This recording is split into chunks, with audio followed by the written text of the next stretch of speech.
sino ba ang sabihin natin worth it or dapat na ikonsidera na state witness? And you responded, at this point between Diskaya and Bryce Hernandez, does the chairman has the prerogative to make judgment? No, that's my perspective. So don't question my opinion. I am not questioning your opinion, Mr. Chair, but you are the That's chairman not of this here. committee. The You are not testimony of the interested in the prejudicial question that I am going to raise, Mr. Chair? Go ahead, you raise your Kaya nga sinasabi ko sa inyo You're an questioning my investigator, opinion. we are investigating. Away kagad tayo rito. Mr. Chair, we are still Hearing is suspended. investigating.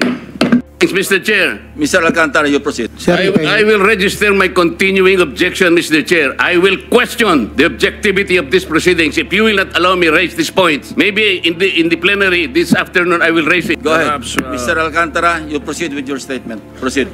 Ano bang gagawin natin dito? Sobrang nakakagulat na balita. Grabe si Marcoleta na pahiya. Tumistigo na si Lacson. Pinalayas na sa Senado. Marcoleta tanggal na. Ayon sa nakalap nating impormasyon, protektor si Marcoleta ng mga Diskaya, binulgar ni Ping Lacson. Matapos nilang pagtalunan gawing state witness si Bryce, away agad sa pagbubukas ng Blue Ribbon. Grabe si Marcoleta na pahiya. Tumistigo na si Lacson. Pinalayas na sa Senado. Marcoleta tanggal na. Tara panoorin natin. Yung counsel mo, pwede na sa likod para you can advise him. Are you ready? Mr. Chair, I wish I can make a few clarificatory questions before we start. But these are prejudicial questions, Mr. Chair. Later. Let's hear first from the principal witness this morning. No, but these are prejudicial questions, Okay, Mr. Chair. go ahead. Foremost to my mind, Mr. Chair, is the integrity, the impartiality, and the objectivity of the proceedings of this committee. Mr. Chair, you were interviewed on Billionario Channel by Miss Pinky Webb. Basahin ko po, sabi niya, Senator Ping, para sa inyo, sino ba ang sabihin natin worth it or dapat na ikonsidera na state witness na ipasok man lang dito sa Witness Protection Program? And you responded, at this point between Diskaya and Bryce Hernandez, Mr. Chair, question is, does the chairman has the prerogative or the right to make judgment? No. That's my perspective, no? That's my personal opinion outside of the hearing or outside of this hall. So don't question my opinion.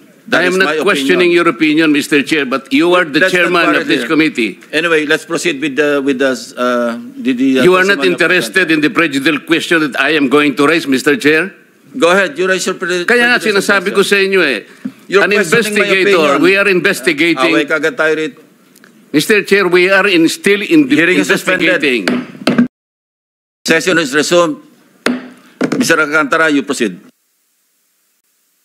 Thanks, Mr. Chair. Mr. Alcantara, you proceed.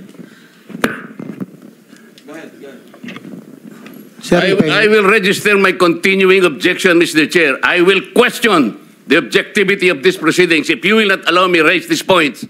Maybe in the plenary this afternoon I will raise it.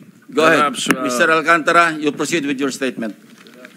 Your Honor, okay lang po bang makapagbigay ako ng opening statement ko po? Proceed. Ano bang gagawin natin dito? Magandang umaga po sa inyong lahat. Tinatanggap ko po na ako po ay hindi nakasagot sa maraming tanong mga nakakaraang huling araw upang maproteksyonan ang institusyon na aking minahal sa loob ng 30 taon. Subalit nitong mga nakang araw, ako po ay nakapag-isip-isip na tumulong na lamang po sa investigasyon na to para po sa bayan. Narito po ako sa harapan nyo ngayon upang tumulong ng buong puso, abot ng aking makakaya, upang makapagbigay linaw sa katanungan sa investigasyong ito. Naintindihan ko po na hindi lang mainit ang isyong aking kinakaharap sa kasalukuyan. Mararamin po ang galit sa aming mga kasama sa DPWH dahil sa mga nabanggit na mga sinasabing katiwala sa aming ahensya. Hindi ko na po titingnan to. Ito po ay galing sa puso ko. Nangangamba po kasi ako sa seguridad ng pamilya ko.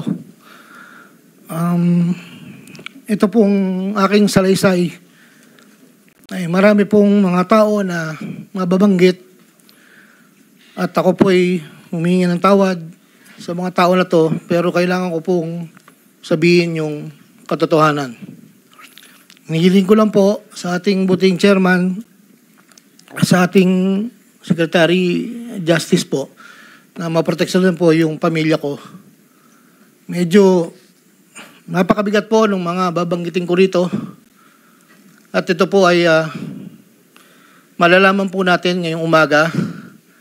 At ako po ay in good faith sa lahat po ng mga senador nandito, sa ating sekretary at sa mga nandito po lahat.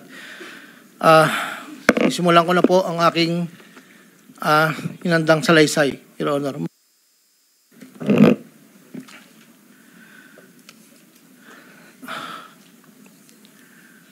Sa akin pong boss, na nabanggit po nung nakarang hearing ng aming kasama, Undersecretary Roberto Bernardo po. Una ko pong nakilala si Yusek Bernardo taong 1997. Kami po ay magkasama sa Los Baños po. Hanggang dumating po ang panahon na ako po ay na-appoint na District Engineer sa Bulacan. Sa taong 2022, nagsimula pong magbaba ng pondo sa akin si Yusek Bernardo. Nandito po ang detalye kung ilan po at magkano. Ito po, ang unang taon po, 2022 ay 350 million po. Ang kasunduan po ay 25% po para sa proponent. At ako po, o yung driver ko po minsan ang nagdi-deliver po sa kanya. Noong 2023 po, meron na rin po mga bumaba.